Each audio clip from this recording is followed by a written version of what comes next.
It's Gorman in the morning with Fletcher and Ryder. Now, 92 KQRS. It's Gorman in the morning on Minnesota's 92 KQRS. Gorman, hey, that's me with Fletcher. Hey, what's going on? Happy Monday, friends. Good morning, sir. And Ryder is with us, of course. I like turtles. That's what I got for you today. You do? You like turtles? All right. Yes. I like turtles. All right, we're off and running. I hope everybody had a great weekend. It is Monday, April the 7th. Pretty special day for me, as I'm sure everyone knows. This is International Beaver Day. Oh, yeah. Wow. Yeah, damn straight. Celebrate. You might not know I this. see what you did there with the dam. You might not know this, Fletcher. That's my nickname. Family nickname my whole life. Beaver. Yeah.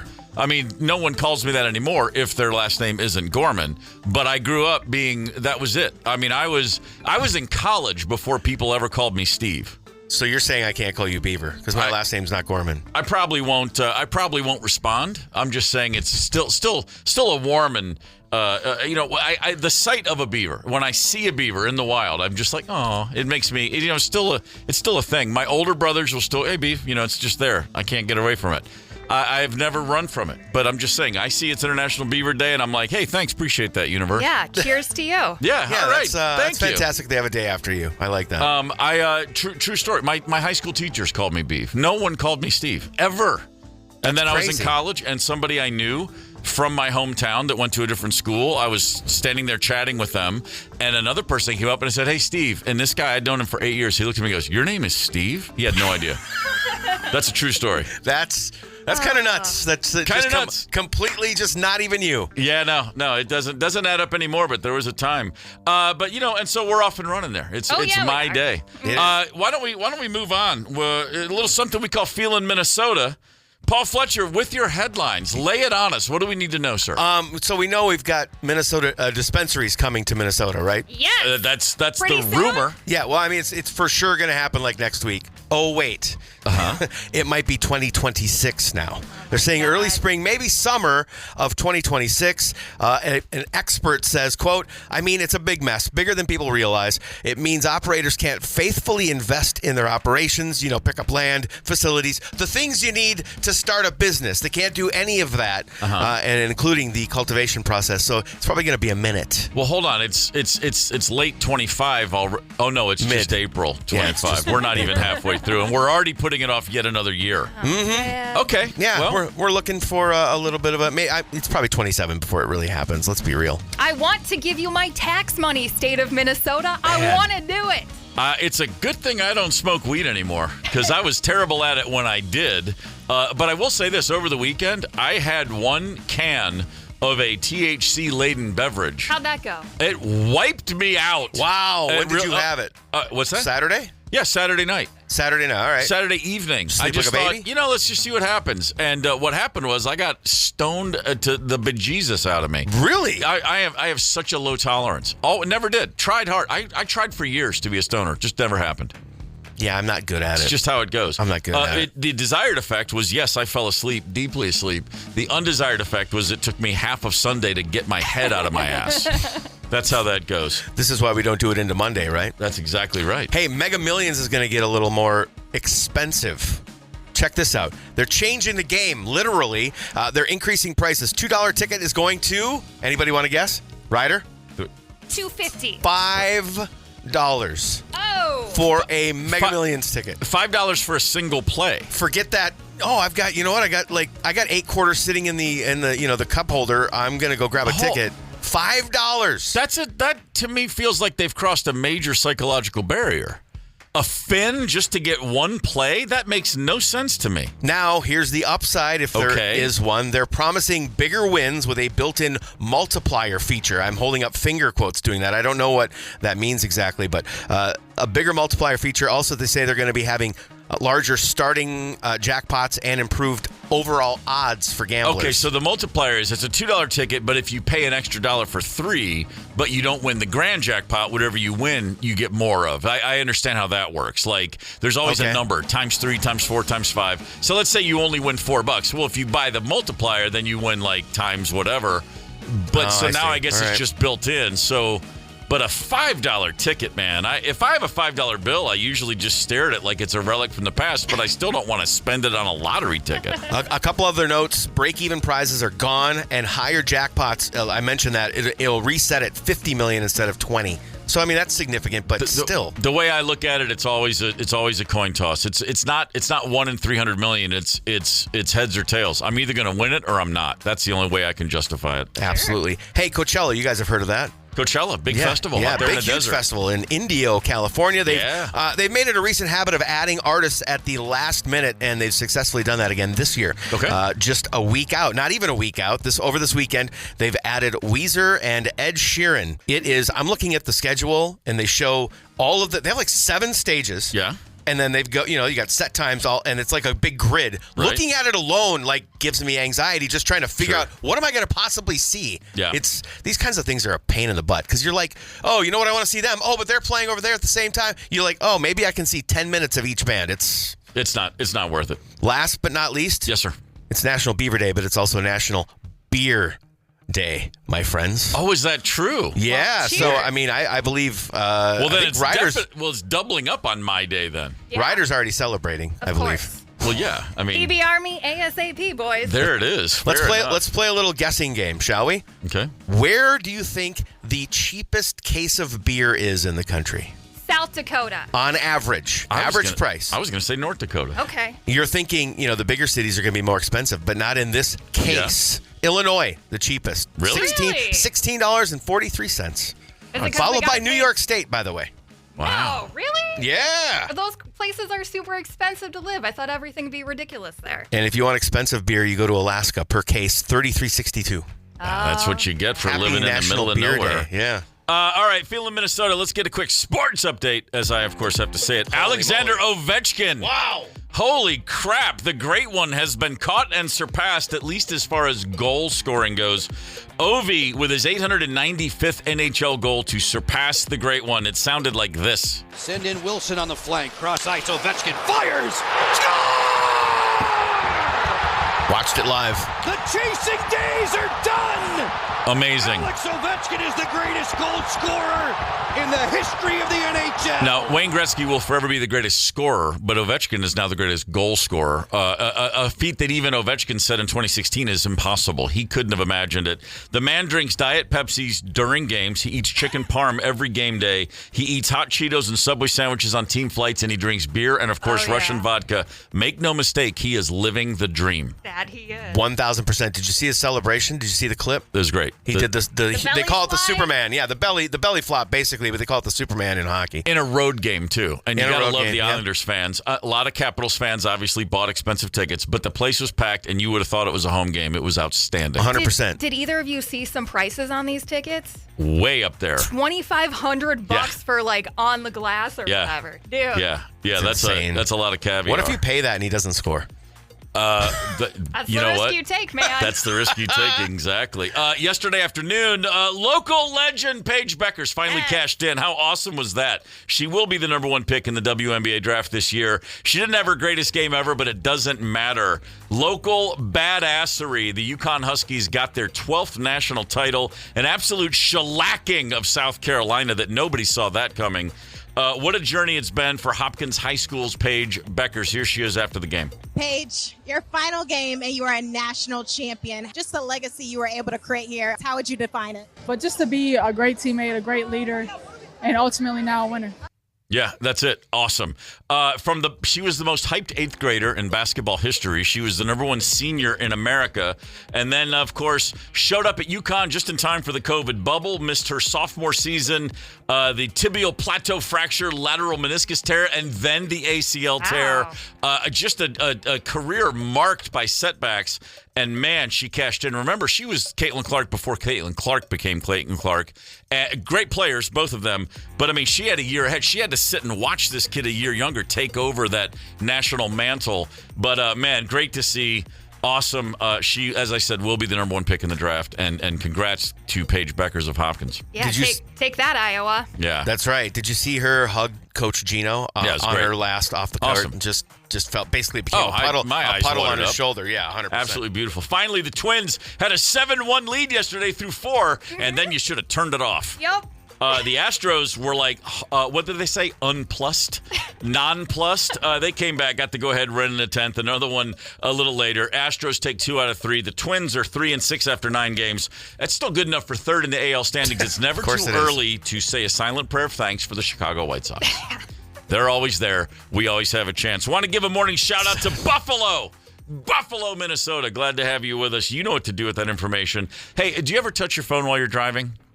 I try not to. Be honest. No. Yes, of course For the most you do. For the most part, no. So full of it. I don't believe you. Apple CarPlay. All right, we're getting around to that. It's Gorman in the morning with Fletcher and Ryder, 92 KQRS. I don't know what you would do if somebody burned your house down with you in it, but Tom Petty wrote that song because his house was burnt down. Arson. Full-on intentionally torched with he and his family inside. They escaped with nothing more than their lives.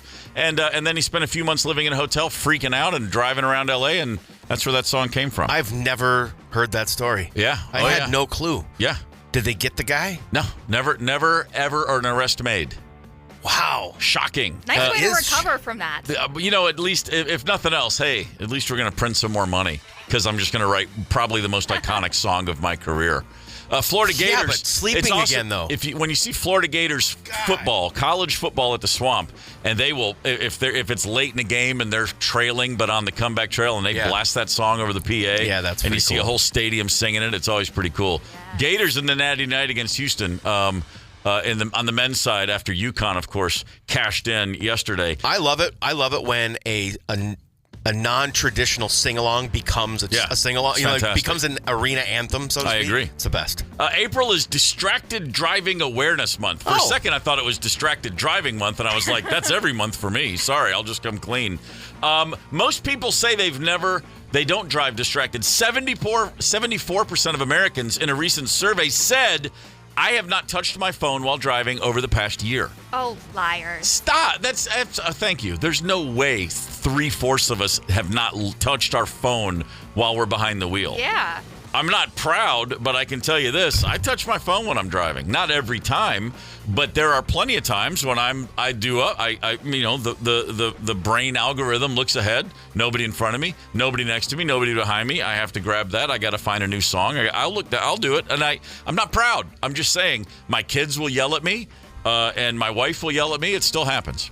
I had a close call, so I can really say, do I touch it? Sure. Do I use it? Absolutely not, because I had a close call that scared the bejesus out of me. All right, that works. My justification for occasionally looking down and resetting something in the ways or pulling up a different song or whatever, and I've never ever gotten to where I'm just staring at it and then go, oh my God, what am I doing? I mean, it's like I'm like those Battlestar Galactica eye things going ring, up and down, up and down, up and down. Battlestar Galactica. But my justification is, look, I've been driving since the 80s. People that are learning to drive now, absolutely, they don't have the years of understanding how traffic and cars work.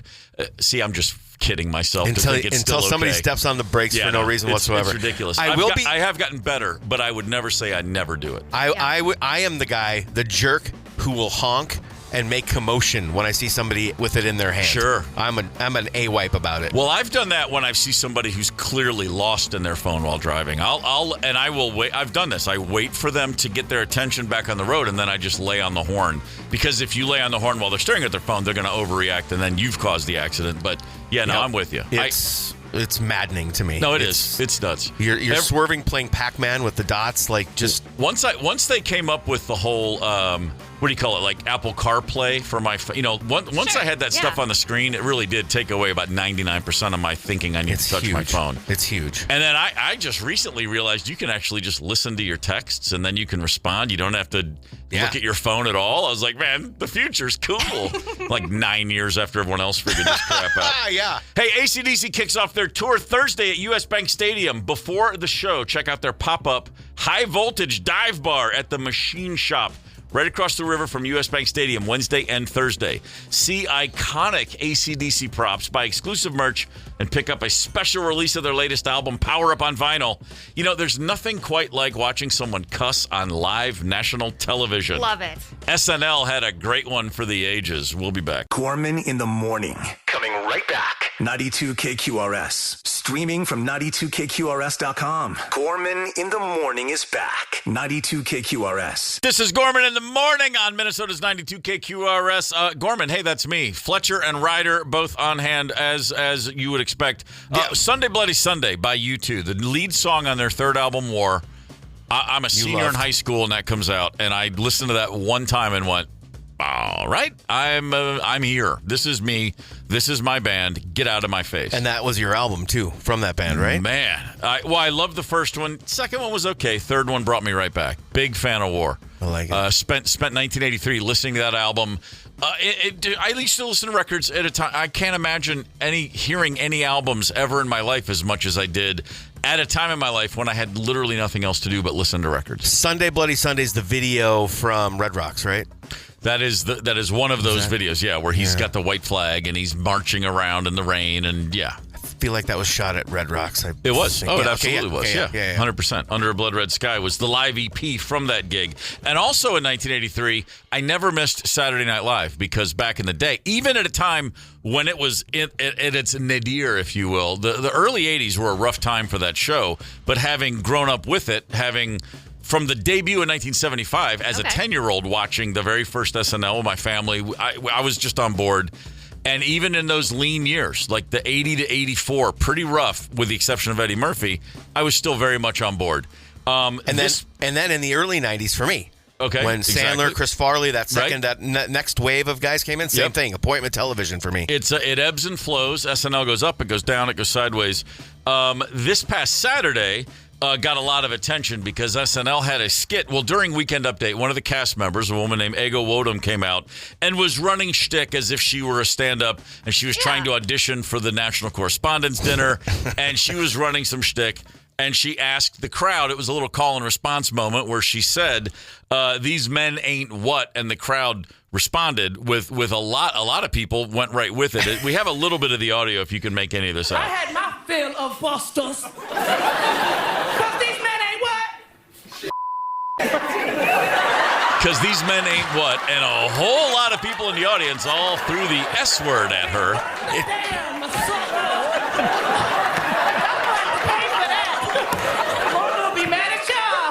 Yeah, that's right. Nailed it.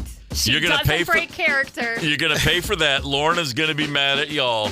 And you can tell when you watch it, you can see the Colin Jost and Michael Che, the guys that do Update, their response tells the whole story because they are laughing so hard like, oh my God, what did we just do? Yeah. Because oddly enough, in 2025, it's still a big deal to cuss on live television. And she just gave everyone that permission slip. She like sure if did. I was in the audience, man, I'd be cussing on live TV. Man, there was a cast member on SNL who threw out an F-bomb on her first ever appearance. I remember that. Yeah, and didn't last long. I mean, first time on the air, and she just threw out an F-bomb and just froze. I can see her face. I can't remember her name.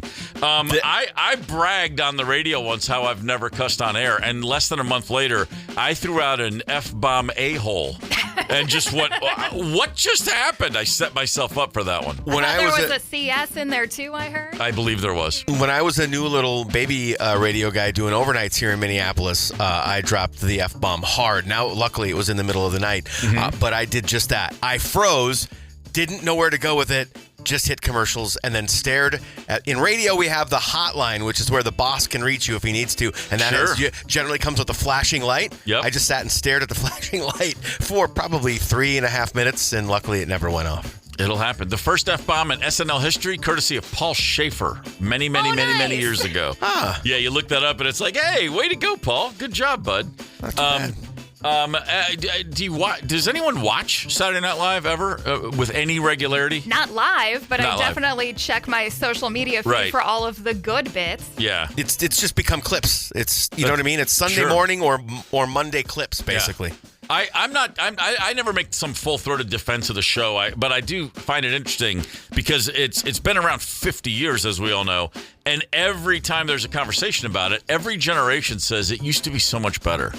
They've been saying that since like 1977. It used to be so much better. it's always been incredibly inconsistent. Always. Every era had horrible shows. Every era had great shows.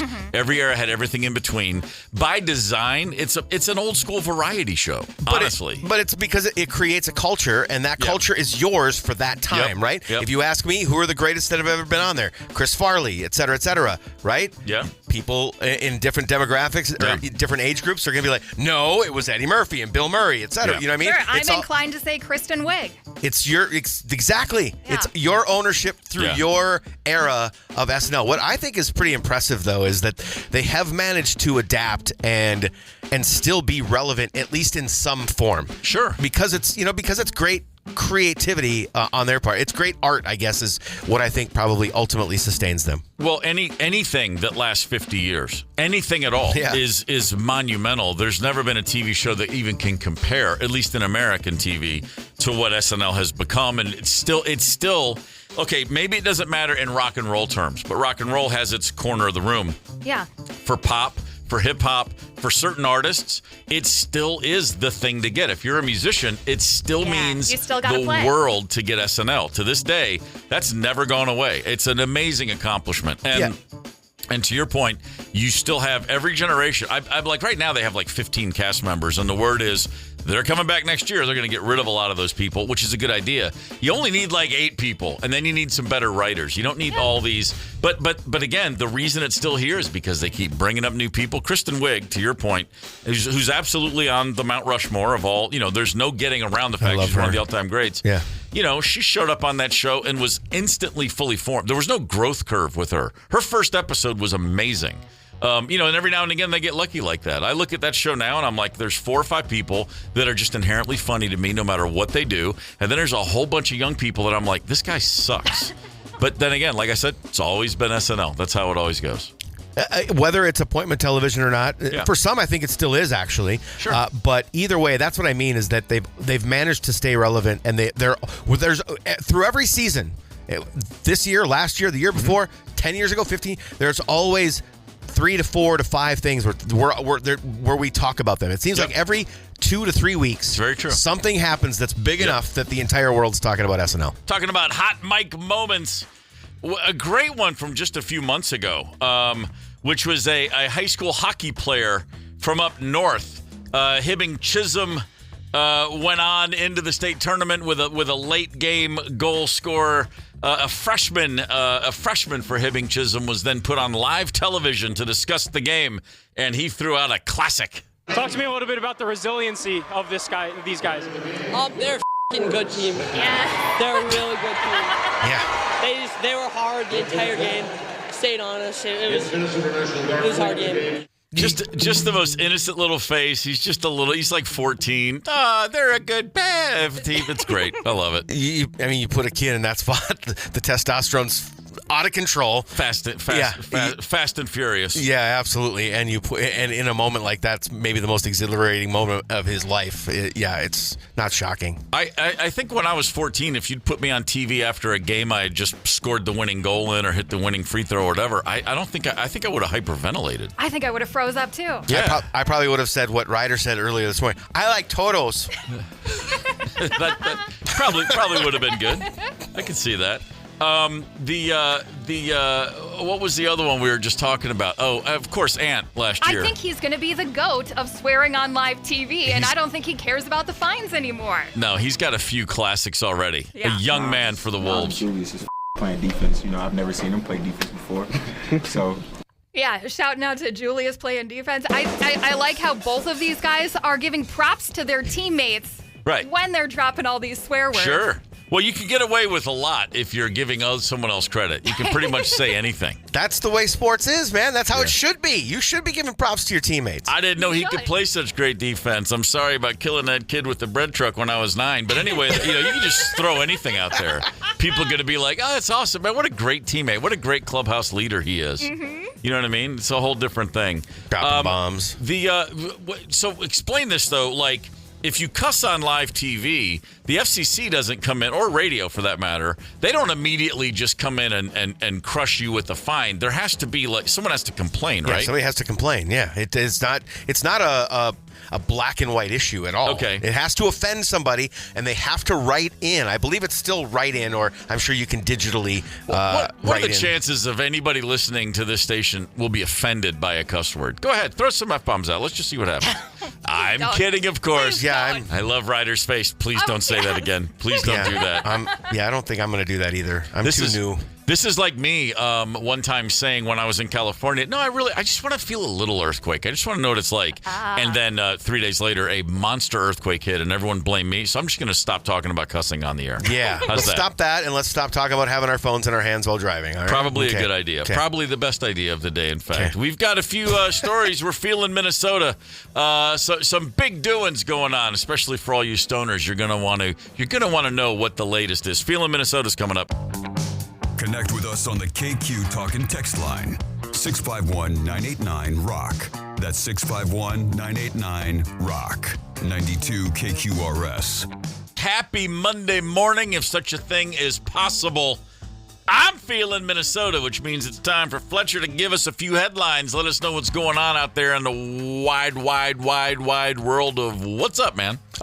You know what? It is a good Monday. You know why? Why? Because I'm with you guys. Oh, stop. Oh, shucks. It's new. It's day number 3, so I figure that'll fade out. Yeah, honeymoon phase. I mean, but I'm going to say it for now. I mean, 3 months from now, I'll probably won't be able to stand you guys, but for now, it's great. Lovely. Hey, a Minnesota lawmaker and a recreational marijuana business consultant says... Yeah? It's going to be a minute. Uh-oh. Yeah, dispensaries. Dispensaries are being pushed back to late spring, possibly early summer 2026. I love how it says possibly early summer. 2026? That's 2026. Next year. Yeah. It was supposed to be in June. Yeah, well, it's not June. It's early summer 2026. Quote, I mean, it's a big mess, he says. Bigger than people realize. It means operators can't faithfully invest in their operations. You know, they need all the stuff. They need land. They need facilities. They need to be able to grow, cultivation process, build out their facilities, etc. Equipment. Go. I guess I'm not deleting curly-haired Tim out of my phone anytime soon. Everybody's got a phone number they're just waiting to get rid of. It's like, nope, not so soon. Wonder what Tim's up to. I love movies. Yeah. I think it's fair to say that Hollywood's been a bit stagnant lately. a little tough. Tough. It and all of its theaters across the country needed a hit. Well, they got one. Okay. The Minecraft movie, cleverly titled A Minecraft Movie, had the biggest opening of 2025 so far. All right. Okay. Let's start here. The number 2 film this weekend was A Working Man with Mr. Action Guy Jason Statham. It did $7.3 million. Did either of you see what Minecraft did? 7.3 was the number 2 movie? Was number 2. Ouch. Did you see what Minecraft did? Either of you? No idea. Okay, let's have a guessing game. What did number 1 $20 million. I was going to say $103 million. $157 million. What? Okay. Jeez. I'm just going to go ahead and stick my tongue in the fan. What is Minecraft? Minecraft is a little game that kids play. It's actually one of those games that... Right, I've heard of it. It's like Legos, except for it's on your phone, right? Right. My kids have played it, so we went and saw it, actually, because it's good. It's creativity. They're using their brain. They're being creative, etc. So Jack Black is in it. Okay. Jason Momoa and some other people that I don't really know. We went and saw it, and I'll say this. I was telling Ryder earlier, it was like going to a movie back in the 90s. It was 8:20, 8:40, 9:10, 9:20, 9:40, 10 o'clock. It was unreal. Now, that said, I just thought it was okay. The kids and my wife laughed their butts off the entire movie. Well, all right. Fair enough. At least someone got something out of it. Last but not least, have you ever tried to win the race across a train track in your car? No. You have? You tried to beat the train? No, I have. Now with the train coming, it wasn't that close. Well, but I've been in a situation where there was no guard, there was no things that, what do you call the thing that comes down? The arm. The thing. It just saw the lights, and I could look down, and I saw that the train was really far away, and I went ahead over it. And then I had one where I almost tried to go the zigzag through the arms, and then thought better of it, and then I'm still here. So that was probably a good move. There's a semi-trailer driver in Sleepy Eye that should have thought better of it. He was driving, tried to make it over the weekend in Sleepy Eye, Minnesota, just an hour and 45 minutes southwest-ish of us. The good news is he made it across the tracks. Great. His trailer did not. That's tough. The train, it looked like somebody took a samurai sword and just chopped the trailer in half. Sure. The train just went boom through, but it didn't destroy it. Yeah. It just chopped it in half like a super speed that is Ginsu destroyed, knife. But I dispatched long haul truckers for a minute, and that is destroying that trailer. And the deal is, the driver probably owns the tractor, the semi, the front, the truck part. Yep. The trailer probably owned by the business. So he's feeling pretty good this morning. Let's go back. You dispatch. Say that again. What? I dispatched long haul truckers for a little bit. Was that your first radio job? How do you find yourself in that chair? We'll get into it another time. But Okay. it was pandemic era, and I'm good at talking to dudes. Right on. But wouldn't you expect the trailer to just be like disintegrated? It looks like it was neatly chopped in half by this train. It's unbelievable. In fact, if you want to see it, I've put it up on our story on the Instagram machine at 92KQRS. You need to go. You got to go see this. It's nuts how cleanly it's cut in half by this train. I guess there was a good enough rate of speed to make a nice clean slice. Hot knife. How about some sports headlines from the weekend? Alexander Ovechkin. Good God Almighty. Back in 2016, in an interview, Washington Capitals Ovechkin laughed at someone suggesting he might break Wayne Gretzky's career goal total. Gretzky retired with 894 goals, and Ovechkin 9 years ago, said, no, that would be impossible. Except for it's not, because yesterday, Ovechkin passed Wayne Gretzky by scoring his 895th NHL goal. It sounded like this. Send in Wilson on the flank. Cross ice. Ovechkin fires. Score! The chasing days are done! Alex Ovechkin is the greatest goal scorer in the history of the NHL. He swan dived, swan dove, swan threw himself right into the ice in celebration. Oh, yeah. Belly flop. It was a belly flop. It was a belly flop. Yeah. Wayne Gretzky was on hand to congratulate him. I watched it live. I saw it live. I didn't see it live, but I saw it shortly thereafter. And man, what an exhilarating moment. And did it on the road. Not that there weren't plenty of Capitals fans there.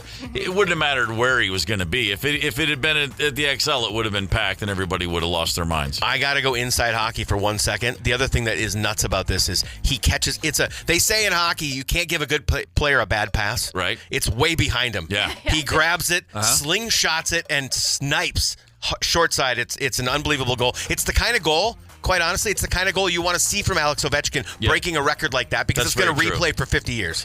That's very true. Imagine if it had just been. What if it had just bounced in off his skate? One of those. Dude, 3 nights ago, he had an opportunity to do it home with an empty net. Yeah. They could have put him out there. Do you want that replaying? No, I don't want that replaying for 50 years. I think he specifically said, I'm not going to do it if it's an empty net. That's what you would expect somebody like that to say. That's pretty awesome. Yeah. Also, yesterday, in case you missed it, UConn women won their 12th national title.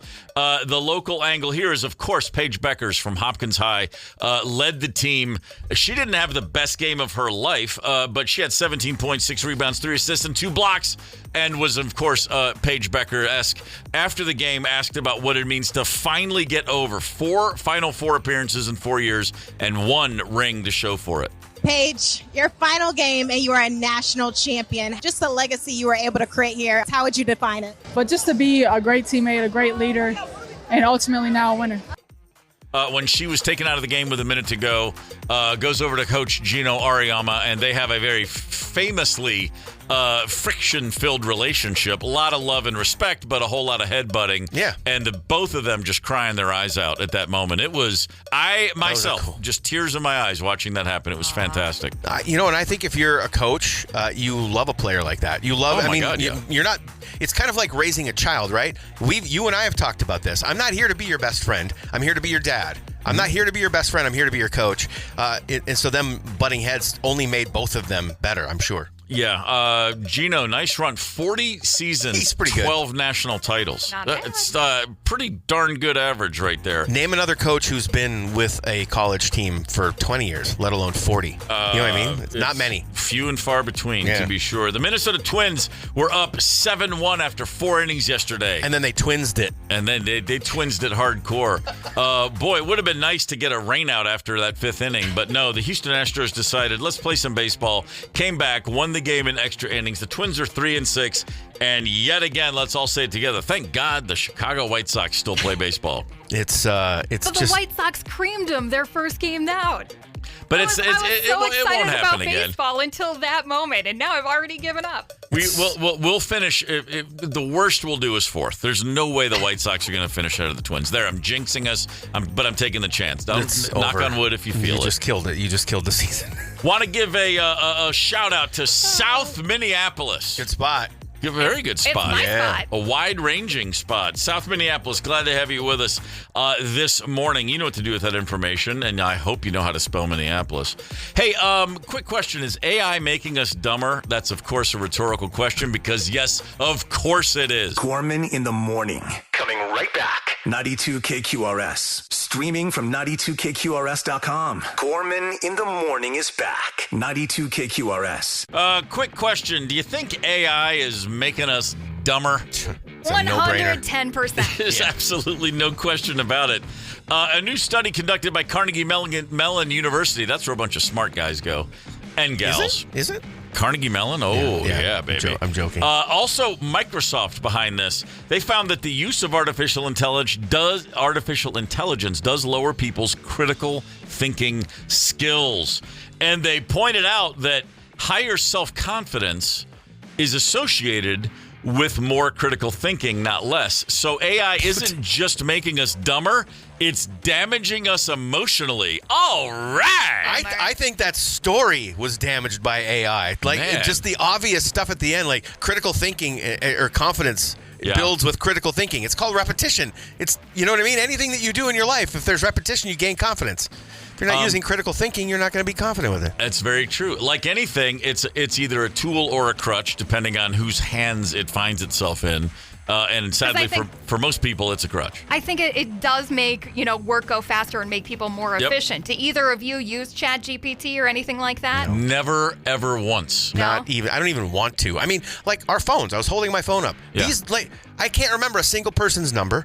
Right? You used to remember every single person's number that you needed. Yeah. I can't even get around in some parts of my own city that I grew up in. I need GPS most of the time. It's taken away my brain. I started using GPS just simply for traffic, just to avoid traffic. But then once you get in there, I go places all the time that are 3 miles away, but I still am like, I just better double check. And it's like, actually, I'm double checking on do I remember exactly where to turn. Now, I've only been in town a couple of years. I've figured out most of the places I need to go on a regular basis. But for the most part, at least once a day, if I'm running errands, there's somewhere where I'm so clueless I have to use that.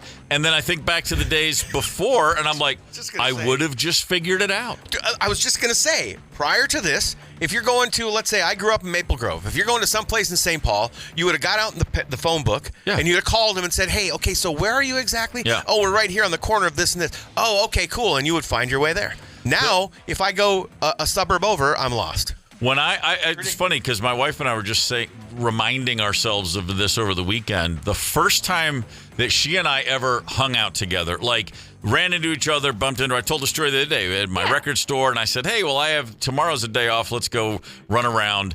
The next day, she called me at my house on a phone number that I'd obviously written down for her, I'm sure. But she called and she said, "All right, where do you live?" And I said, "Where are you?"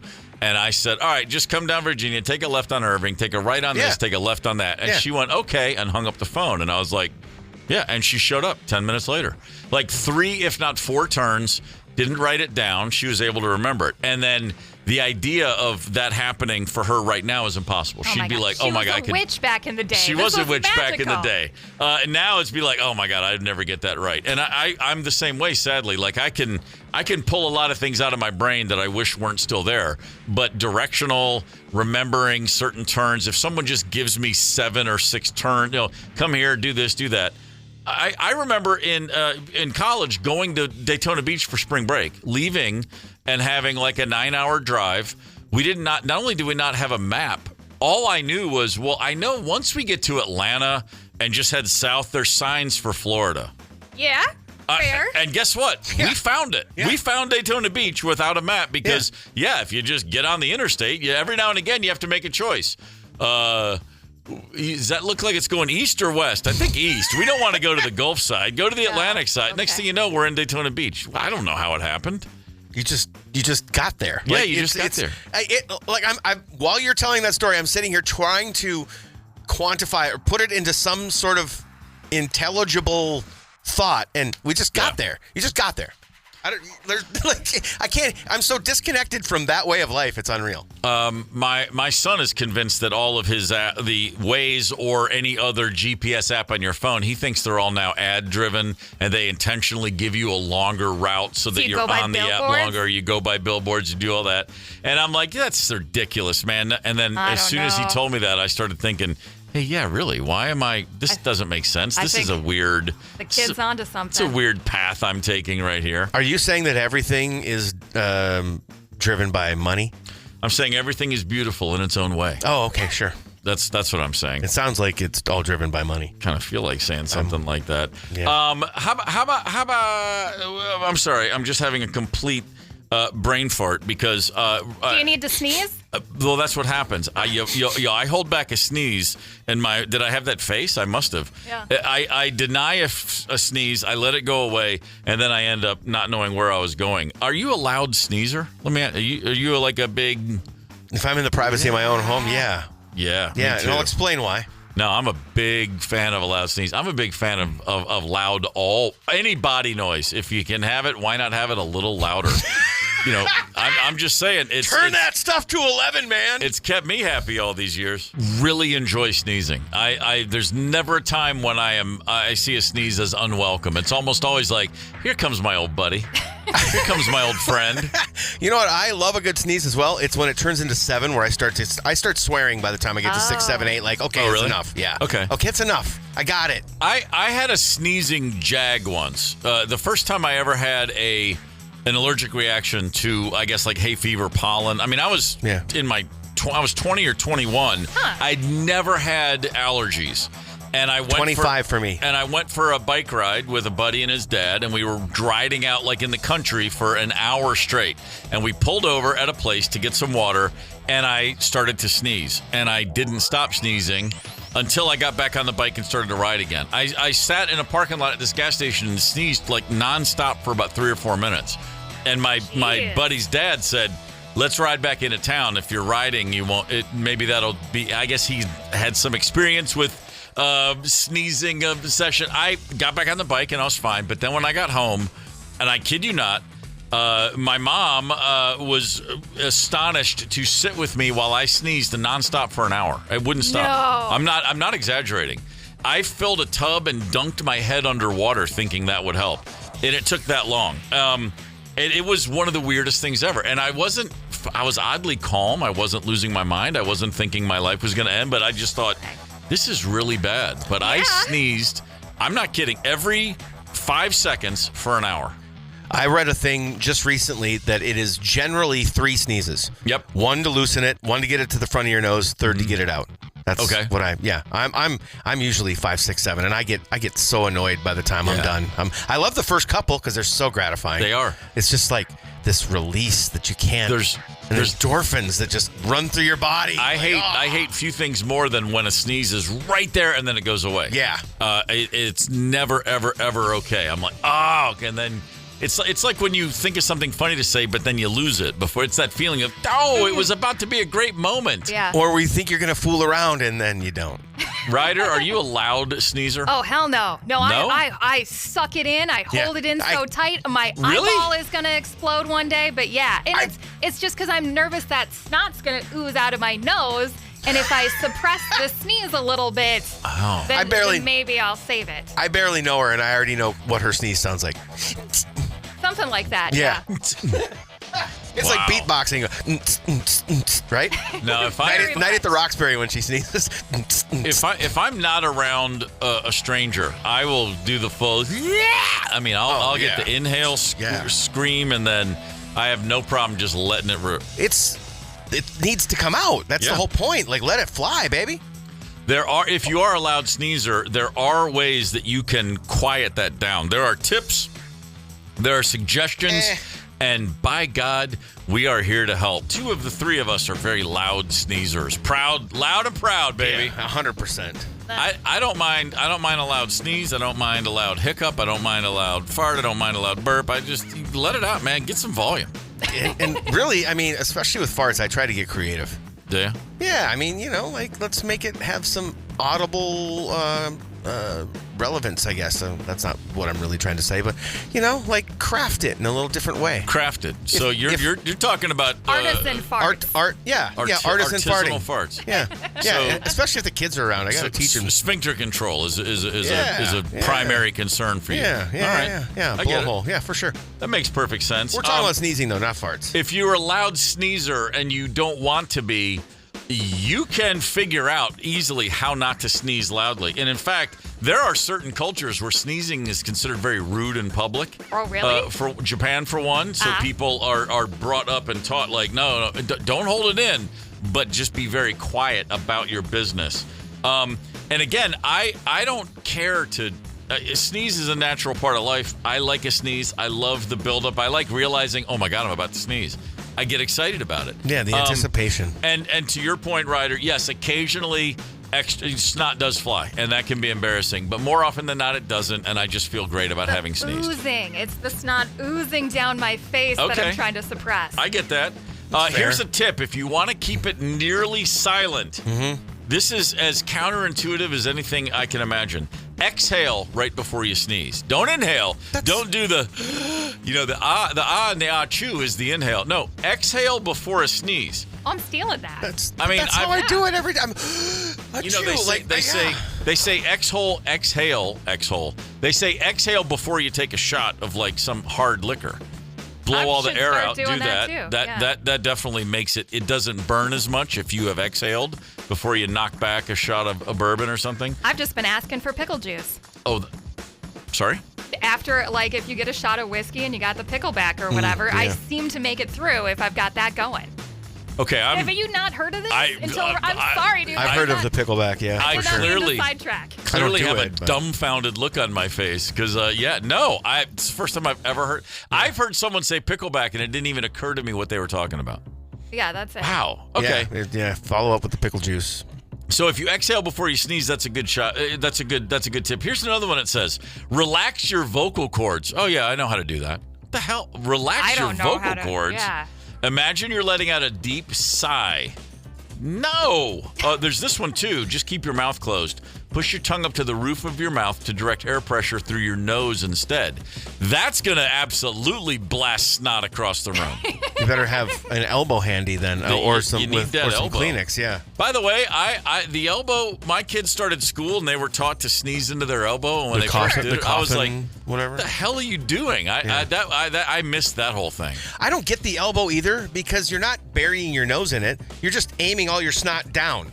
You know what I mean? If it's in your hands, at least. I only get it. I get it if you're wearing. See, what is it? See, I get it if you're wearing a long sleeve. But if you don't have a sleeve, what are you doing? I think it's just a better place for the germs than the palms of your hands. Yeah, but you can. I can't wash. I can't go wash my sleeve immediately. I can wash my hands. I don't. This whole thing is like. I'm never gonna shake your sleeve though. Yeah, but I also don't want to walk around with boogers in the corner of my visible or non-visible boogers in the corner of my elbow. It doesn't. That could be it. We could turn that into some sort of vague, ambiguous euphemism. It's not like I'm going to go shake his sleeve or anything, and you just never really know exactly what you're suggesting. Maybe we need to come up with new elbow bands that have peelable surfaces for sneezing into your. That's our new business venture. And we can put KQRS on them. That sounds complicated, but sure. You know what sounds complicated is sneezing quietly. Look at this. I'd have to practice this regimen to get it right. Yeah. If you have good core control, that's how I kind of hold all my in, is my abs get real tight and I just tense up and it stays inside my head. It will one day come out my eyeball, but okay, Richard Simmons, I don't have great core control. Now, granted, now we did say, there are plenty of places in the world where they do frown upon loud sneezes, but even in Japan, an ENT was asked and he said, never, ever, ever hold in a sneeze.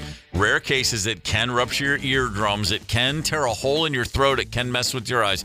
Don't hold the sneeze in. Don't hold anything in. Anything that your body's trying to expel, let your body expel it. Yeah, it's nature. Yeah. Ryder, we care too much about you to hold in your sneezes. Please just let's get you a box of Kleenex to carry around and let those babies fly. I learned a very painful lesson about trying to keep things in my body that were trying to get out, and that's when I had some food poisoning in South America and had to play a gig. And so I had not one but two Imodium just to ensure that I could play the show without soiling myself in front of thousands of Argentinian rock fans, and it did the job. It corked me right up. Okay. But then the ensuing cramps made it really brutal, and it was one of the worst shows of my life, and I really felt bad throughout. But then you get off the stage and you're like, well, no one noticed. And a year later, a fan came up and said, I saw you in Argentina. I said, oh, that show was terrible. I was really sick. And he goes, oh, that's why you played like that. True story. Like, guess I didn't fool everybody that day. Thanks, buddy. Thanks. Appreciate It was that. a year ago, and you still remember that I sucked that day. Hey, remember, it's how we make people feel. That's exactly right. Thank you, Maya Angelou, for that. Feeling Minnesota? I am. We got headlines coming up. Gorman in the morning. Coming right back. 92 KQRS. Streaming from 92KQRS.com. Gorman in the morning is back. 92 KQRS. You know what? Hey, man, this is a hydrated Monday morning. I'm keeping up with my water. I've recommitted to drinking a lot of water on a daily basis. How much is a lot? Like a gallon? Oh, good. That's good. Yeah. Seriously. That's the Ryder number, 128 ounces. Yeah, I'm nice. I got this thing, which is a fourth of that, and I'm already almost at the end of two of them. Which means basically I look up to see how much time's left in a song, and then I run down the hallway and take a leak. That's right. We used to do cut two in radio. Play cut two if you got to go to the bathroom. Sure. Yeah. Champagne Supernova was a good one to have come up when you really had to go. It's a really good one. Yeah. Or hey, if you just want 7 minutes and 58 seconds. Or if you just want to think, I wonder what it sounds like when you're English and on cocaine. Oh, Champagne Supernova. Hey, I'm feeling Minnesota right now. Let's get to some headlines, Paul. Okay. Have you ever tried to win the race across a train track? I flirted with it, but no, I've never fully committed with a train even close. There's no context to the story, so I don't know how this happened, but a dude driving a semi-trailer tried to, over the weekend, in Sleepy Eye, Minnesota, about an hour and 45 minutes southwest. I have to imagine he just tried to beat the train. I don't know how else you end up in this predicament. The good news is he made it across. His cab made it across. Nice. The trailer did not. Now, what's amazing to me is you would think a train would just obliterate a trailer. It didn't. It went Ginsu knife and chopped it in half. It's clean. So it was a clean cut. It was moving. The train quickly, had to be moving. Yeah, I mean, it just was. But still, then, don't you think the thing would just explode into a billion pieces? It didn't. Cut it in half. Almost perfectly, it got somebody chopped it in half. And you know what? The beautiful thing is you can see it on our Instagram at 92KQRS. On the story, by the way. On the story. Here's a throwback to something that wouldn't happen in the modern era. When I was a kid, this is early 80s, a train derailed in my hometown. All the cars came off, and it blocked up like a couple. There was an intersection, where two roads intersected, two major thoroughfares, and just off to the side on a diagonal, this train track was there. Long story short, the derailment knocked out two roads, like both roads. Like if you're looking at across the northwest, north, those two sides. Anyway, it screwed up traffic in this town for days. But here's the point. The boxcars were all, they didn't disconnect from each other, but they were sort of herky-jerky, where one was leaning to the right, the next one leaning to the left, the next one to the right, next one to the left. It was really weird. And what did we do? We climbed all over them. Yeah, duh. No one was there to say, hey, kids, those might fall on you and kill you. I don't think you could get away with that in 2025. I'm just thinking about what a cool album cover that would make. It would be wow. If the shot is taken framed up correctly like a professional photographer would do, it would be outstanding. Hey, Mega Millions is literally changing the game. Okay. How much is a lottery ticket? Mega Millions ticket is $2. If you get the Mega Plier, it's $3. Okay, well, it's going to be $5.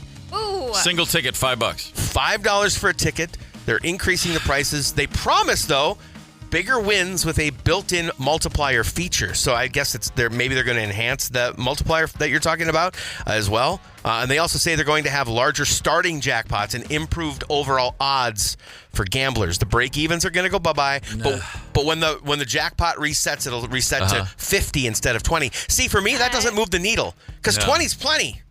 I'd rather just spend 2 and get my. I'm fine with 20. I can make 20 work. You know what? I always 50. I have that thought every time a ginormous, like close to $1 billion jackpot goes off. You know, now I'll play either it. Powerball or Mega Millions. Somebody wins it, or 2 people split it, and then the next time I look up and it says 20 million, I'm like, well, that'd be great. It's like I don't need 900 million. Just give me 20 million. I think it's hilarious that it like you start talking. You don't hear about jackpots until they get to that number, right? Yeah. It's as if that's not 50's not enough. Oh, it's up to 112 million. Ooh, not quite. I don't know anyone who's ever won a major jackpot, but a very close friend of mine has a first cousin that did. How'd that go? Really well. Okay. It was like after taxes, it was like a $50 to $60 million take it home. Wow. And this gentleman was in his late 50s, and he'd been working for the county for years, and he had a year to go until retirement, and he did not retire until that year was up because he said, I'm getting my pension. Damn straight. He the paid $58 million in the bank, I'm not leaving till I get it. Yeah, he earned it. Might as well get it. I'm just going to tell you right now, I win. You each get $1 million. Is that good? Not enough? We just met. All right. That'd be great. Sure. I just said it live on the air, so there's a record, a public record. I've said this for years, and I'm dead serious. When I hit the priority one is make sure no one ever knows you did. Oh.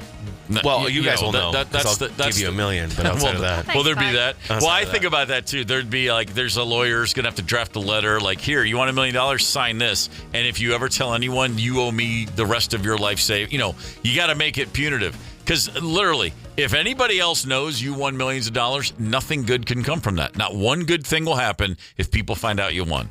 So keep it to yourself. That's true. There's my tip. All right. Well, you know what? You just screwed yourself out of $1 million. If I win, you don't get it. I might not have done a great job sitting down and explaining how compounding interest works to my kids, but they know if they win the lottery to keep their mouth shut. There you go. Tell me I don't know how to raise my kids right. You do. You're evidence right now. Let's take a look at some sports stories from over the weekend, shall we? How about this, hockey fans? The great one, Wayne Gretzky. He will forever be, I do believe, the leading scorer in NHL history. The assists will no one's ever going to get the combination points, goals and assists. Can I put that into context? Please. Wayne Gretzky has, I believe, 1,000 or 1,200 more points than Jaromir Jagr, who's number 2. Yes. It's never going to be caught. He'll never be caught. They said the goals would never be caught. The points will never be caught. The point, I will still see, records are made to be broken except for the all-time points. However, all-time goals, Wayne Gretzky has been caught. Wayne Gretzky has been surpassed. Alexander Ovechkin, Ruski bastard, passed the great one yesterday. A game against the New York Islanders. It sounded like this. Send in Wilson on the flank. Cross ice. Ovechkin fires. The chasing days are done. Alex Ovechkin is the greatest goal scorer in the history of the NHL. That was a hell of a chicken parmesan he had before the game. That's right. His game meal is chicken parm. He drinks Diet Pepsis during games. He's a big fan of hot Cheetos and, of course, Russian vodka. Alex Ovechkin is living the dream. If I could break Wayne Gretzky's goal record in the NHL, I would want there to be vodka in my bloodstream when I did it. What could be better? Yeah. I mean, if you're of Russian descent, it's probably just it's a given. It's a given. DNA. We eat mashed potatoes and steak and beef here in Minnesota. They drink vodka. All respect, brother. Paige Beckers from Hopkins, Minnesota, one of the great basketball players of her or any generation, is now also finally a national champion. UConn women with an absolute ass-kicking of South Carolina, which is no one saw. I mean, South Carolina has replaced UConn, has replaced Tennessee, has replaced Stanford as the premier program. The last 5 years, I think that's their 4th Final Four, maybe their 4th finals appearance. I mean, the Gamecocks are Outstanding. Dawn Staley has turned that into UConn South. But yesterday, UConn reminded the world that we're still UConn. Gino Auriemma with his 12th title. But most importantly, Hopkins High School's Paige Beckers, after years of frustration, finally cashed it in after the game. Of course, she knew exactly the right thing to say. Paige, your final game and you are a national champion. Just the legacy you were able to create here. How would you define it? But just to be a great teammate, a great leader, and ultimately now a winner. Just to be a great teammate. Boom. And to your point on Gamecocks and UConn, yeah, the last time they faced off, sorry, hockey terms, but South Carolina, 15-point win. It's not like they edged by UConn. They smoked them the last time they played. Yeah. Boy, nothing better for me as a basketball fan than the growth of the women's game just in the last 5 years.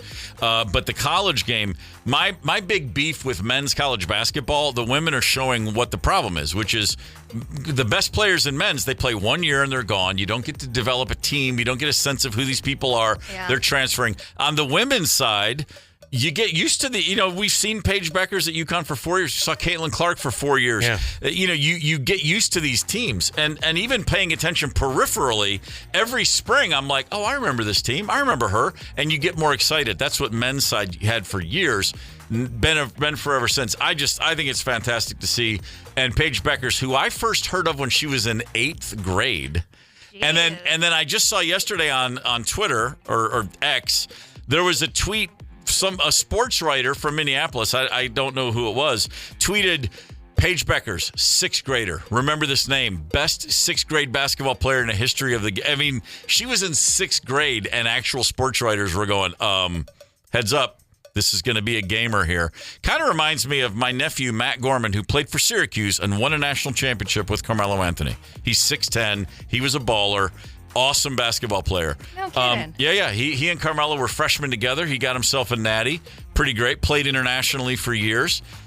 When he was going into his senior year of high school, he went to this thing called the ABCD Summer Basketball Camp. All the best players in the country go. It's in New Jersey. It's the 50 best high school rising seniors are invited. And my nephew was one of them. But that year, there were 49 rising seniors and 1 rising junior. And my brother Bob let us all know. He goes, hey, I'm going to give you a name. Remember this. And you're thinking, really? He goes, no, there's one kid here, and he's a junior, and he's destroying all of the seniors. And he felt very good. He goes, I'm giving you a hot tip. His name is LeBron James. And then for years, he would remind us. And we were like, oh, gee, you saw that he was going to be good. Yeah. What great insight. Yeah, unbelievable. A year after that, he was in the NBA. He didn't even go to college. I know. We're like, and he's still taking credit for it. I'm like, yeah, you and everyone else. The kids' games were on ESPN his senior year, dude. It's not that big a deal. Anyway, the point remains, Caitlin Clark. Paige Beckers finally got that ring. She will be the number 1 pick in the WNBA draft, and God bless her. Well done. Native of Hopkins, Minnesota. Cottage Grove, we're thinking about you. Yes, we are. Cottage Grove. It's not a Doobie Brothers song. It's close to a Doobie Brothers song. Cottage Grove. We were talking earlier about how to suppress sneezes. A great tip from the KQ Talking text line, 651-989-ROCK, and we'll share it with you. Connect with us on the KQ Talking text line, 651-989-ROCK. That's 651-989-ROCK. 92 KQRS. Gorman in the morning on Minnesota's 92 KQRS. Glad to have you with us. We were talking earlier about the idea that, you don't want to hold in a sneeze. I'm a loud sneezer. You're a loud sneezer. Ryder goes out of her way not to sneeze. Yeah, but to be fair, the first thing I do when I hop in the shower in the morning is just snot rocket all over the place. That's the first thing you do? Yeah. Great image. Good Lord. Thank you. That is on good. On the wall or right into the bottom of the tub. Okay, well that's better. Yeah. I mean, it's your shower. I mean, you can do whatever you want. I'm just saying. So we've got a tip on the KQ Talking text line about this, and I've lost it, Ryder. Oh no! It's from a Jim in White Bear Lake. He said, World War II vet told me to push up with your finger on your nasal septum so then it sounds like this to suppress a sneeze. It works. They did this to avoid being located when they were on the front lines. Freaking stealing that one. If it works for guys on the front lines, yeah.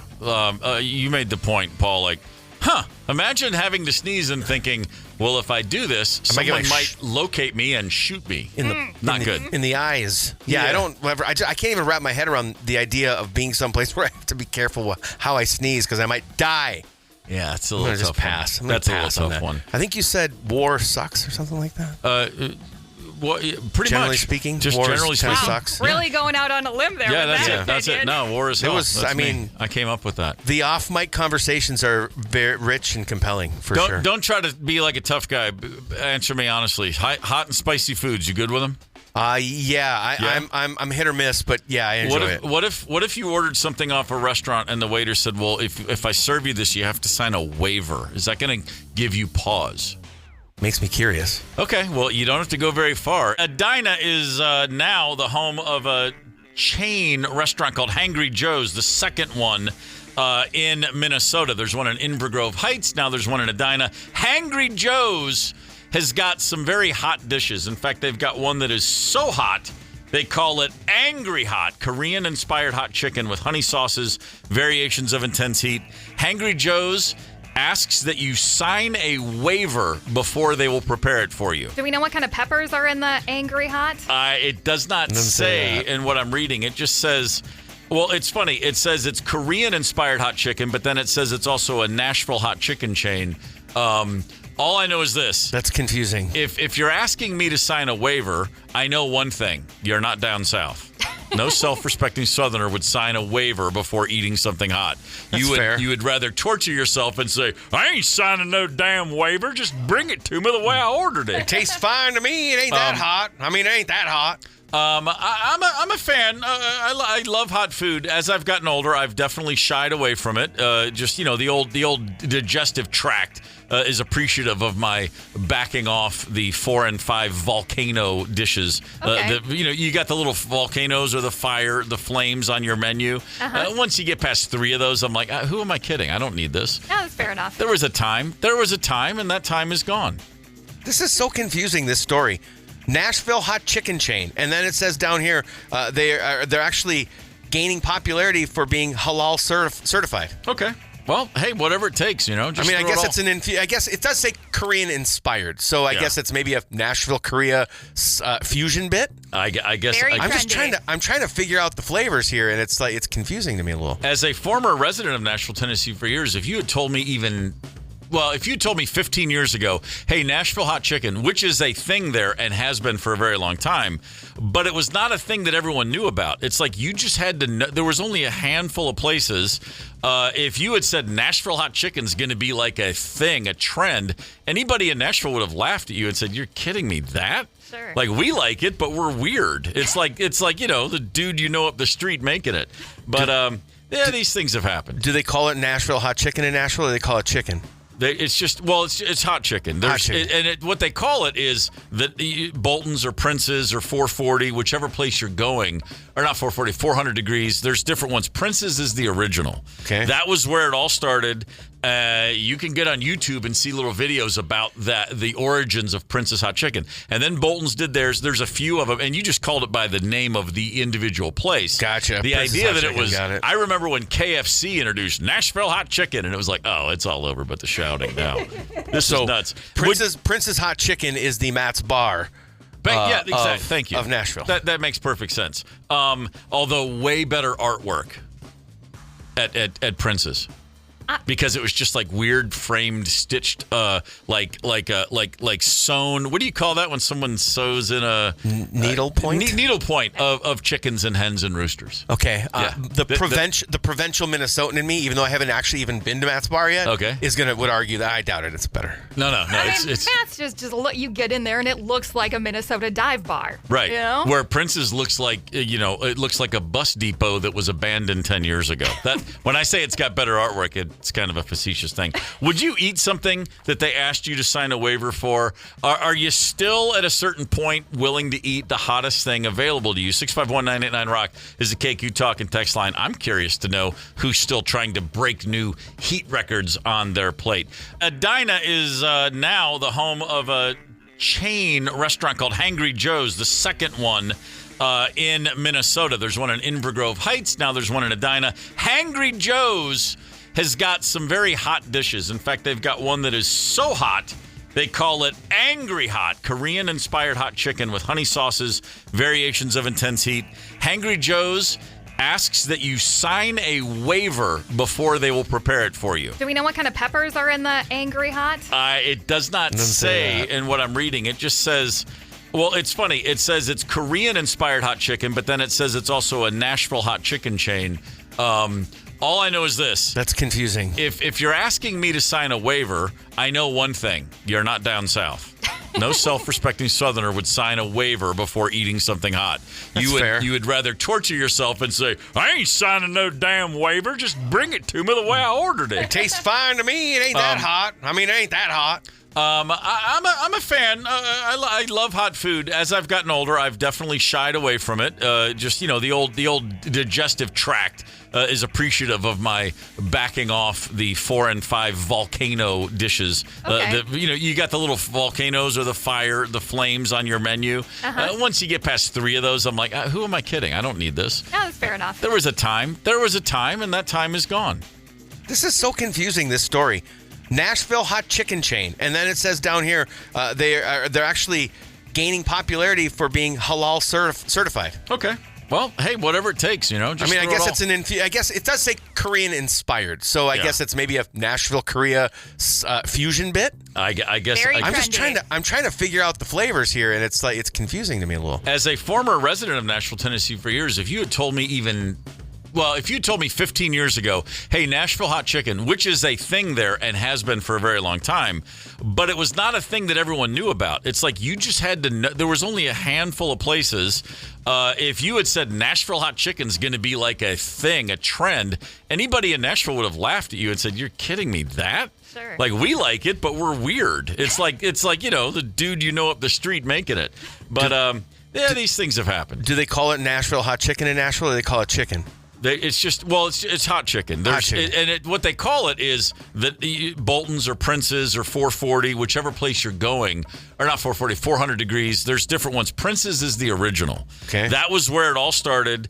You can get on YouTube and see little videos about the origins of Prince's hot chicken. And then Bolton's did theirs. There's a few of them, and you just called it by the name of the individual place. Gotcha. The Prince's idea hot that chicken, it was, got it. I remember when KFC introduced Nashville hot chicken, and it was like, oh, it's all over but the shouting now.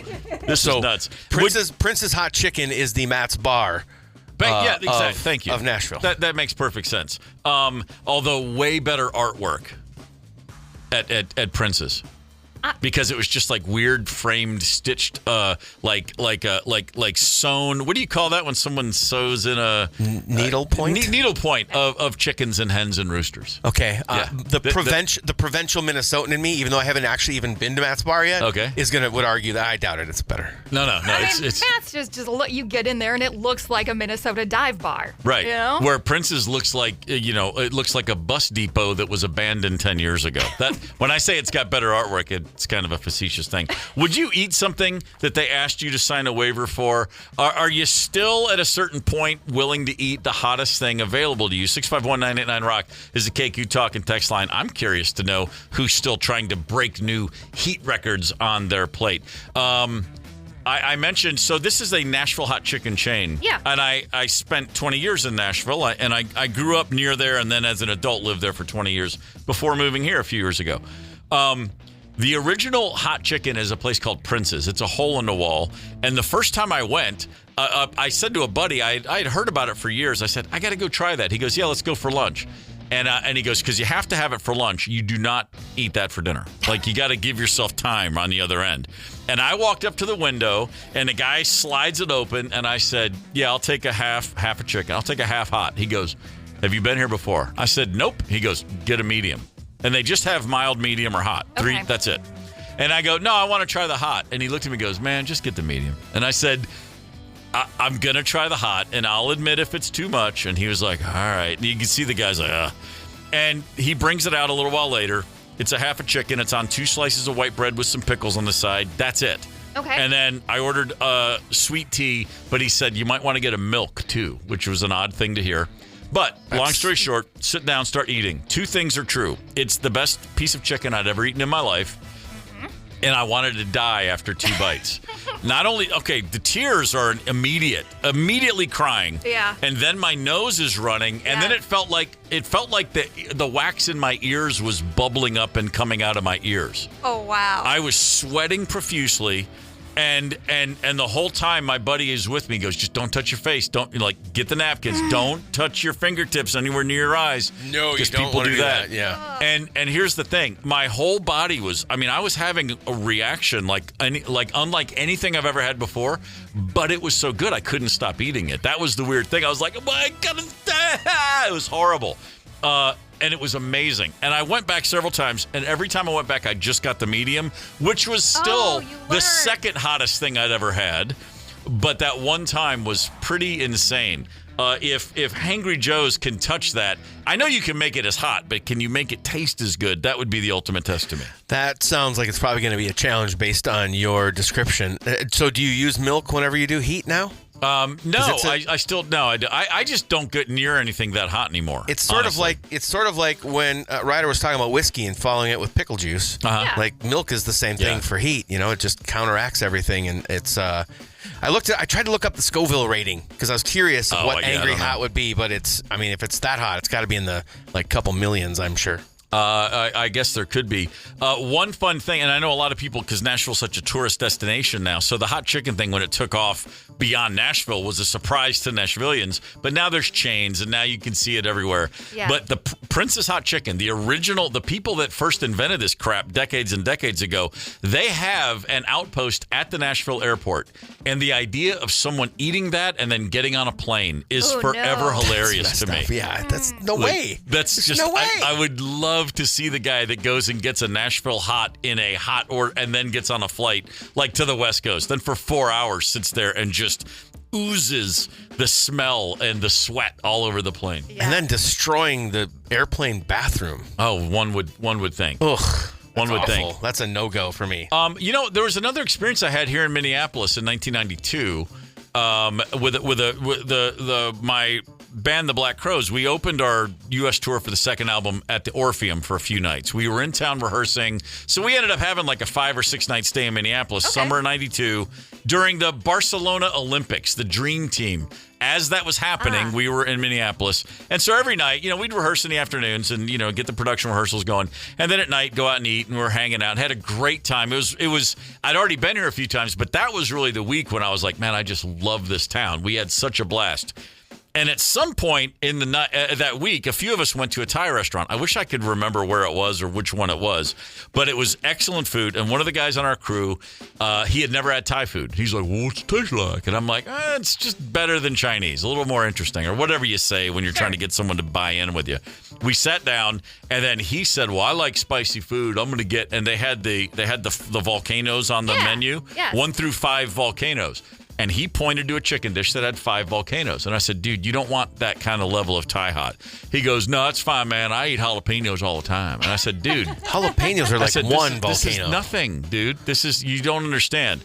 And he insisted, and he ordered it. And the waiter did say, are you sure? Because we prepare that. If it's 5, that's what we call Thai hot. That's a different level. And this dude his name was Paul, and he just kept insisting he was going to be fine. I watched him put a fork into his dish on rice. He took one bite, hadn't even chewed it all up, and he put the fork down and said very loudly, I can't eat this. And we were like, yeah, dude. We tried to warn you 7 times. But there's something about young men and hot food and the gauntlet. They see every menu as a challenge. See, I'm the exact opposite. I must not be very manly because I didn't start eating hot stuff until way into my 30s. Really? I couldn't handle it. I think my tongue wasn't.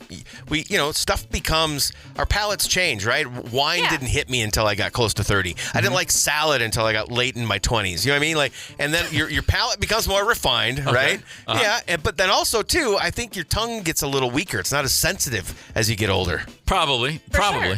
To me, it's not about how it tastes. It's about the back end. Literally, my digestive tract at some point said, "Hey bud, you've done enough. I'll do it all for the flavor. You've done enough. If the flavor's there, I'll do it. Hey, how about some cornflakes? Sure, let's do that. Cornflakes and some almond milk. Yeah. Almond milk is good. It's a sure sign that your best days are behind you. Hey, the 2025 Tee It Up Golf Cart number 3, presented by Club Champion, is on sale right now. Golf 7 area courses and save over $200. Text the word golf to 651-989-ROCK. We are feeling Minnesota. It's Gorman in the morning with Fletcher and Ryder, 92 KQRS. I guess at some point in the mid-'80s, Tom Petty was like, I wonder what I'd sound like if I got like new wave master Dave Stewart to come in and work with me. Yeah. And that was the good. answer. It sounds good is what it sounds pretty like. damn good. Yeah. I remember the first time seeing that video, the Alice in Wonderland video. Yeah. In a college dorm in the lobby where MTV's on 247. It's trippy. And just watching it with a bunch of guys thinking, man, it might be time to try some drugs. I was a young... Was that just me? Am I the only one who thought that? Yeah, Go ahead. I saw it and thought, this is the reason I'm not going to be a cake eater. That's among the many reasons not to eat cake. I get it. I looked totally at that dude. That. I was like, that guy's weird. Yeah. Because I was still an impressionable young kid, hadn't seen much yet. Well, he's also singing like this, and you're like, man, what's going on with that dude?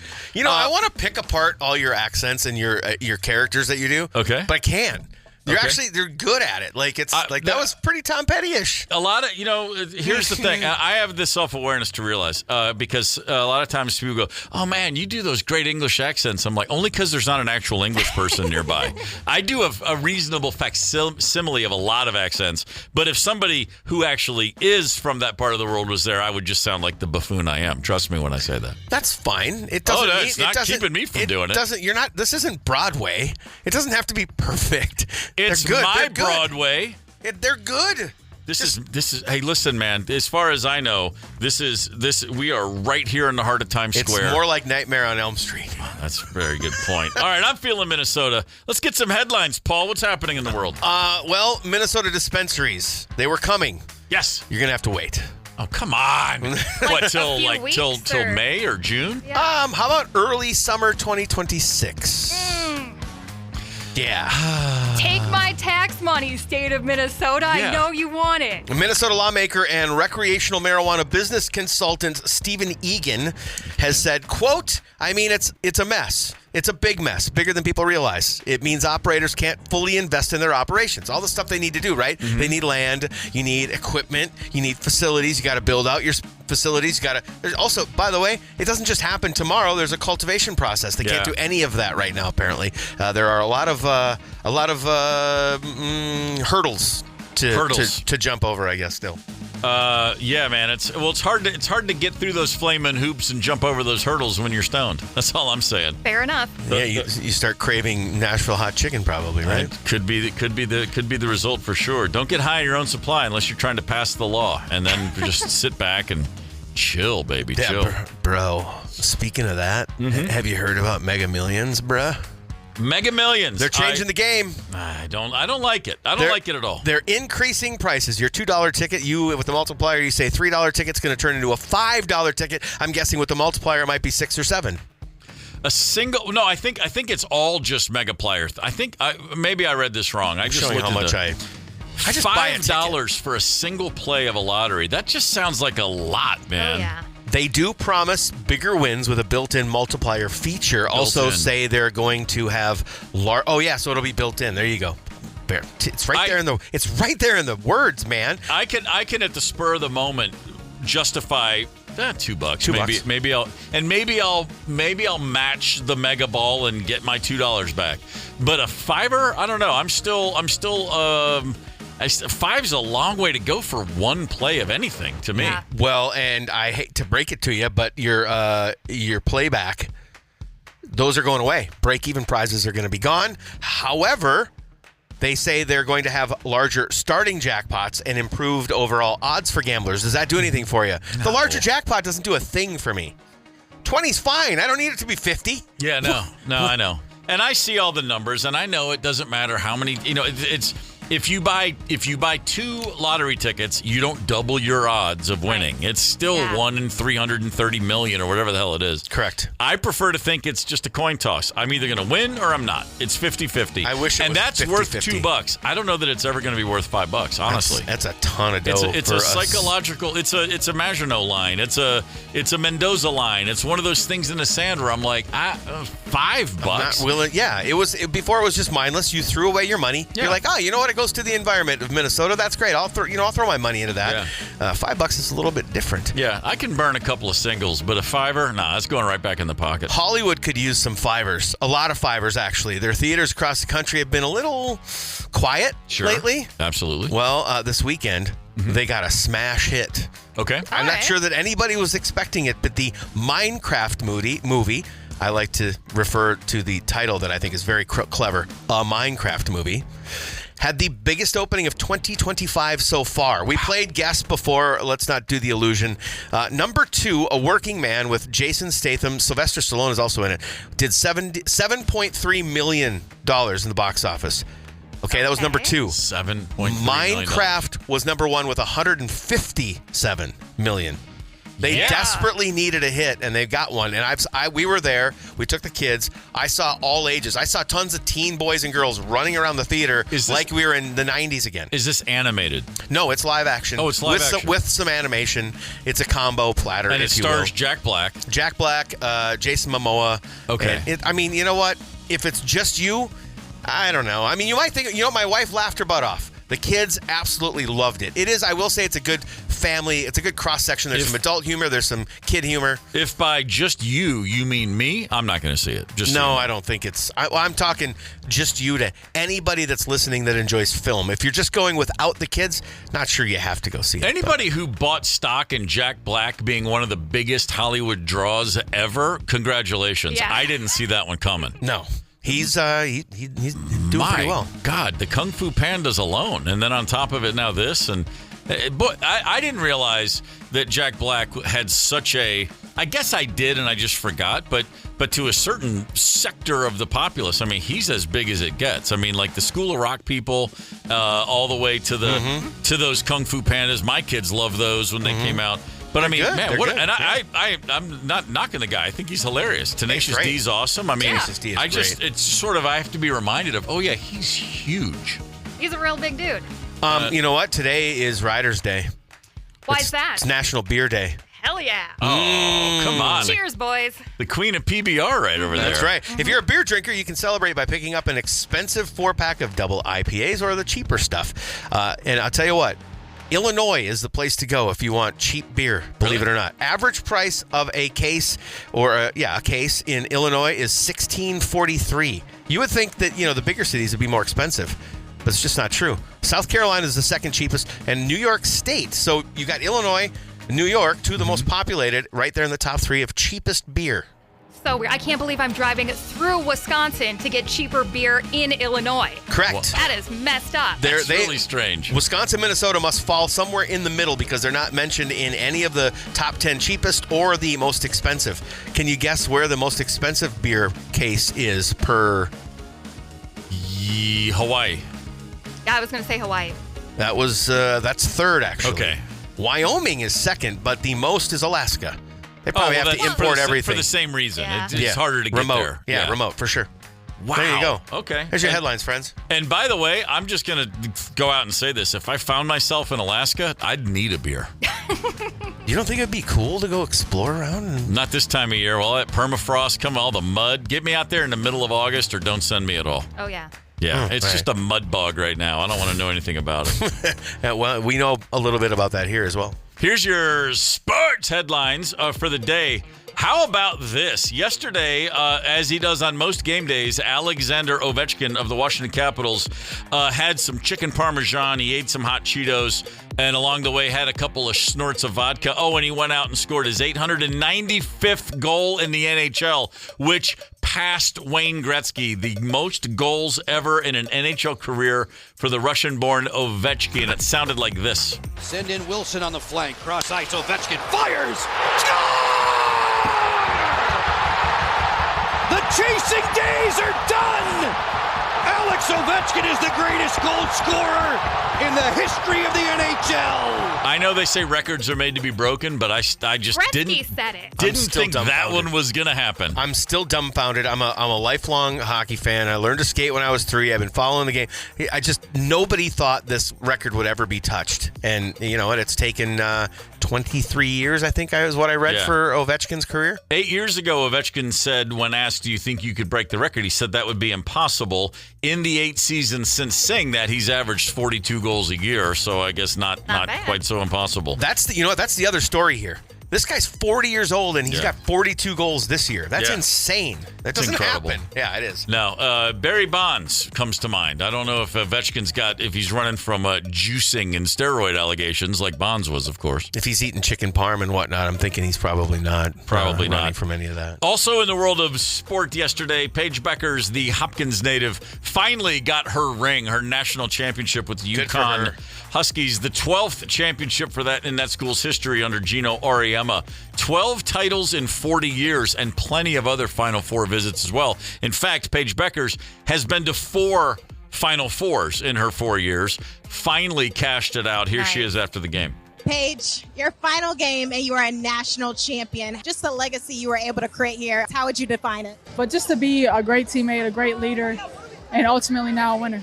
Freshman year, in the bubble of COVID, completely forgettable. And then she had a tibial plateau fracture along with a lateral meniscus tear. Came back from that, blew out her ACL. Came back from that, and she is now a national champion and will be the number 1 pick in the WNBA draft. Congratulations to Paige Beckers and her family and everyone from Hopkins who has been watching her dominate since she was 4, I would imagine. What an incredible player she is. Finally, your Minnesota Twins had a 7-1 lead through 4 innings yesterday, and they should have then called it because the Houston Astros were not at all concerned. They came back, got the go-ahead run in a 10th, put another one up there. Houston takes 2 of 3. The Twins are now 3-6, hoping for a better start to things. I guess you got to take what you can get. Somebody on Twitter reminded me the 91 Twins started 2-9. Okay, is that true? I'm saying I'd have to verify that, but saying there's still a chance. There it is. There it is. The first flaring of my 1990s Atlanta Braves fandom ulcer. Thank you for that, Ryder. Greatly appreciated. Hey, you know what? That was a fun run. Okay, 91. Listen, I'm going to move on from this. Yes. Okay. The Twins won that World Series, by the way. I know. Oh, okay. Just making sure you knew. Oh, I know. I know all about it, brother. White Bear Lake, glad to have you with us this morning. The Bears. Very happy to know that we've got a bunch of good friends up in White Bear Lake. You know what to do with that information. You know what, man? I just got some bummer news just came across the wire. Blondie drummer Clem Burke passed away last night or this morning. The band just announced it in the last hour. 70 years old. He died after they said a private battle with cancer. I didn't know he was sick. I've known Clem Burke for many, many years. Yeah. In 1979, they were on Saturday Night Live, and they played, I guess, Heart of Glass, but they came up and they followed it up with the song Dreaming, which is a drumming masterclass from Clem Burke, and that particular performance on SNL was mind-boggling, and it was one of those moments at that time in my life when I was just staring at the TV going, oh my God, I have to do that. But I have to go play drums. That is the coolest thing I've ever seen. I first met Clem Burke in the early 90s, and I was astonished to find out he was the nicest guy in the world. I was totally intimidated to meet him, as he's one of my favorite drummers, and he was just an absolute joy to hang out with. Completely devoid of pretension. Super cool dude. I'm just looking on Facebook. I follow a lot of drummers, and boy, everyone's sharing the same sentiments, which is great drummer, but an even better dude. Rest easy, Clem Burke, man. You will never, ever be forgotten. 92 KQRS. U2 right there. I'm curious if anybody for the Minnesota Twins might have a U2 song as their walk-up music this season. I doubt it. I'm going to say no. And in fact, I can now actually confirm that because I've just clicked on a link. Here is a list of the Twins walk-up music in Sports Illustrated. A whole bunch of music I've never heard of. Let's just cut right to the chase. That's fair. It's about what gets them fired up. Yeah, exactly. Exactly. A couple of surprises, though, and tell me if I'm nuts here. Byron Buxton goes with Jammin' by Bob Marley. don't expect to hear a reggae classic at the ballpark. I like it. Yeah. I'm all for it. Yeah. I'm just surprised to hear that that's his tune. It's not super, it's not up-tempo either. It's not a chill, fist pumping. bro. Yeah. Wants to be jamming with you. Carlos Correa with the wild card pick, Bon Jovi's You Give Love a Bad Name. Oh, really? Didn't see that one coming. Shot through the heart. That's where And the balls are you're going right to off the end of blame. his bat. Yeah. Wow, Yeah. okay. The final one I want to share with you, only because of Mickey Gasper. This is the list. Again, this is in a Sports Illustrated article about the Twins walk-up music. The song is The Promise Land.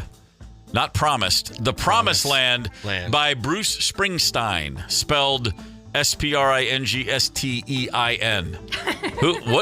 What child is writing for Sports Illustrated that doesn't know that it's pronounced Springsteen and spelled with 2 E's, and that it's the Promised Land, not Promised Land? Live and learn. The answer to that child is Nolan O'Hara. We might as well throw his name out there. I mean, he's the guy that wrote it and hit publish. Nolan, buddy. Come on, dude. Get it together. You know what? I clicked on. He looks like an 11-year-old with a scruffy beard. I'm super guilty of typos, so I don't want to go too down this rabbit hole. Hey, I'm just saying. Here's the thing, though, Ryder. We talked about this earlier. Steve and I did. His job is to type the correct name. Like, that's his job. He's a writer. Okay. You know what I mean? Yeah, that's fair. Your typos are excusable because you're not Because I don't say them a writer. out loud, except sometimes I do. These things happen. Sometimes it goes awry. You know what? He was caught up in the fever of that early lead yesterday, and one thing led to another. Yeah. Sure. Made for an exciting moment. 651-989 Rock is the KQ Talking text line. All right. What's your walk-up song? What are you going to play? The Twins come in. The Twins call you and say, "Hey, we need you to come in. You're gonna come in the ninth, and you're gonna try to save the game." What's your walk-up song?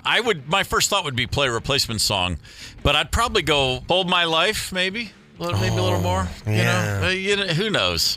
I don't know. Is a good one. What would you go with? What's your song, Paul? I'm torn between 3, but I'll say right now, Public Enemy, Anthrax, Bring the Noise, because it's turn it up. Bring the noise. It's like it should get people pretty wound up, I would think. Wow, fair Plus enough. It's a killer song. All right, that's us. That's day 3 in the books. Hey, guess who's coming up next on KQ? Minnesota's 92 KQRS, Paul Fletcher. Oh, I hear he's pretty good. No, he's not that great. He's fantastic. We're psyched about that. And hey, tomorrow we're going to have Sex Pistols tickets, some WTF action. Nice. Yes, Plenty of reason to listen. I'm pumped about this game. Right on. Absolutely.